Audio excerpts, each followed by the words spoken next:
The room was tense, the kind of tension you could almost slice through with a knife.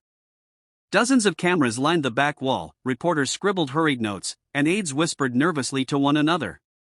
At the center of it all sat Senator John Kennedy, calm but sharp-eyed, as if he knew exactly what storm was about to come. Then it happened. The head of the AOC, the so-called Joint Accountability Oversight Committee, leaned forward, his voice clipped and harsh. "Security," he barked, "remove Senator Kennedy from this chamber immediately." Gasps rippled through the audience. Removing a sitting senator? It was unheard of, outrageous even. But to Kennedy, it wasn't shocking. He had seen it coming the moment he started asking the questions no one else dared to ask.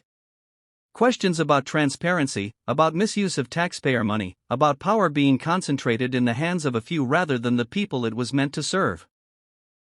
Two security officers moved toward him, their eyes lowered, clearly uncomfortable with the order. Kennedy didn't budge. He didn't shout. He didn't fight. Instead, he leaned back in his chair, folded his hands, and gave a half-smile that carried more weight than a dozen fiery speeches. The room grew eerily quiet, waiting to see what he would do next. "Gentlemen," Kennedy said softly, his Louisiana drawl steady as a river, "you don't need to lay a hand on me. I'll walk out myself.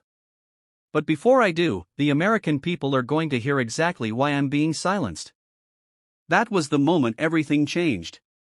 Instead of allowing himself to be escorted out quietly, Kennedy stood tall, turned toward the cameras, and spoke directly to the nation.